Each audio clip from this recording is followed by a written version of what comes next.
Imagine being one of the most powerful empires on Earth, going toe-to-toe with Egypt, controlling a huge chunk of the ancient Near East, writing treaties that still survive today, and then being so thoroughly forgotten that for nearly 3,000 years, almost nobody remembered you existed.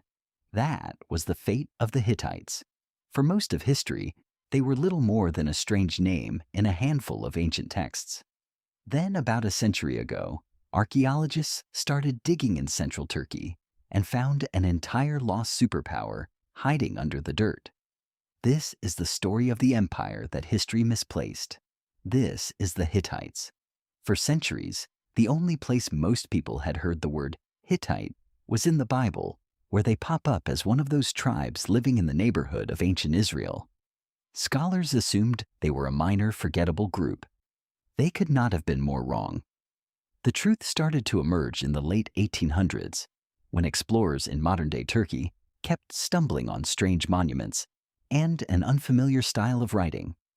The big breakthrough came in 1906, when excavations at a site called Bogaskoy uncovered something extraordinary, a royal archive of thousands of clay tablets. This wasn't a minor tribe. This was the capital of an empire. In 1915, a linguist named Bedřich Hrozný cracked the Hittite language, and the surprises kept coming. Hittite turned out to be Indo-European, part of the same vast language family as Greek, Latin, Persian, and English. In fact, it's the oldest Indo-European language we have written records of. The clue that gave it away was almost comically simple. A sentence about eating bread and drinking water used words that looked suspiciously like the English word water and the Latin word for eating. A civilization nobody remembered was suddenly one of the most important pieces of the human story. A key that helped scholars understand how half the languages spoken on Earth today are related. Those tablets at Hattusa weren't just royal paperwork. They were a window into an entire world. Treaties, prayers, law codes, medical texts, horse training manuals, and letters between kings. The Hittites even kept records in multiple languages and helpfully left behind word lists that worked like ancient dictionaries. Because of those archives, we arguably know more about the day-to-day workings of the Hittite government than we do about many civilizations that were never forgotten at all. The Hittites built their empire in Anatolia, the rugged mountainous heart of modern Turkey. Their capital was Hattusa, a fortress city perched in the highlands, ringed by miles of massive stone walls and guarded by gates carved with lions and sphinxes. Builders even cut a long tunnel straight through the rampart, possibly so soldiers could pour out and surprise attackers. It was cold, defensible, and deliberately hard to reach. Unlike Egypt, blessed with the life-giving Nile and protected by endless desert, the Hittites had no easy geography to lean on. Their land was harsh, their winters brutal, and their neighbors numerous. They carved out power the hard way, through sheer organization, relentless diplomacy, and a very, very good army. The Hittites had an unusual approach to religion. They collected gods. When they conquered or absorbed a new people, they simply added that people's gods to their own roster. The result was a sprawling pantheon they themselves nicknamed the Thousand Gods of Hatti. It was less a religion and more an enormous, ever-growing spiritual filing cabinet. This flexibility was a feature, not a bug. It made the diverse peoples of the empire feel included rather than crushed. The Hittite Old Kingdom took shape around 1650 BCE under a king named Hattusili I, who started expanding aggressively out of the Anatolian highlands and down toward the rich lands of Syria. But the real headline grabber was his successor, Mursili I. Around 1595 BCE, Mursili did something almost nobody saw coming. He marched his army hundreds of miles southeast and sacked Babylon itself. This was the same Babylon made famous by Hammurabi and his law code. Mursili looted it, ended its ruling dynasty, and then, instead of holding it, turned around and went home. Why? Because the early Hittite kingdom had a chronic problem: its own royal family. Mursili was assassinated by a relative not long after his triumph, kicking off a long stretch of palace murders and coups. The Hittites were brilliant at conquering enemies and terrible at not stabbing each other. A later king named Telipinu finally got so fed up that he wrote out formal rules for succession. Essentially, a royal memo reading, "Please, everyone, stop killing the king." It even laid out who was allowed to take the throne and what should happen to murderers. It's one of the earliest attempts in history to put the rule of law above the ambitions of any single ruler. The Hittites earned their reputation on the battlefield, and their signature weapon was the chariot. But they gave it a twist. While the Egyptians ran their chariots with a two-man crew, a driver and an archer, the Hittites packed in a third man, a dedicated shield bearer. This made their chariots heavier and slower, but turned each one into a small mobile shock unit designed to crash straight into enemy lines rather than dance around them. The Hittites are also famous as early masters of ironworking. Now let's be careful here. This was still the Bronze Age, and bronze remained the everyday metal. Iron was rare, difficult to produce, and treated almost like a luxury good. Hittite kings sometimes sent small iron objects as prestigious gifts to other rulers. One surviving letter even has a king politely explaining that he's all out of good iron right now, but he'll send some later. But the Hittites were among the first to work it seriously, planting the seeds of a technology that would one day reshape the world long after their empire was gone. Chariots and iron get the glory, but the Hittite war machine ran on organization. Behind the flashy chariots marched disciplined infantry, and behind the infantry stood something just as powerful: paperwork.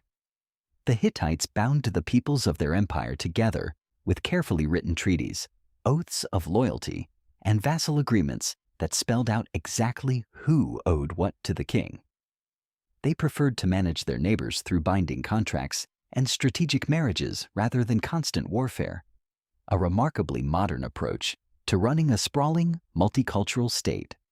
After a rough patch of weak kings and lost territory, the Hittites roared back in the 1300s BCE under their greatest ruler, Suppiluliuma I.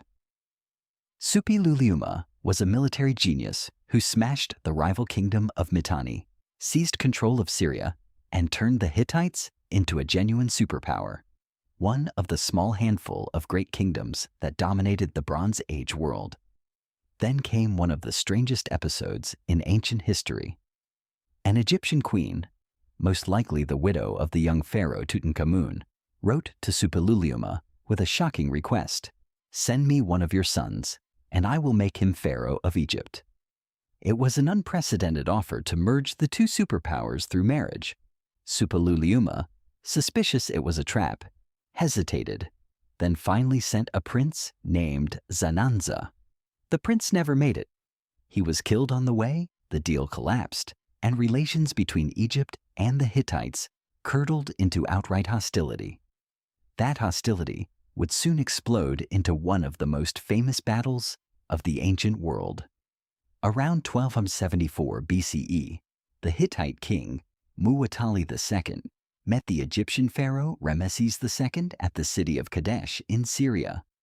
What followed was one of the largest chariot battles in history, with thousands of vehicles thundering across the field.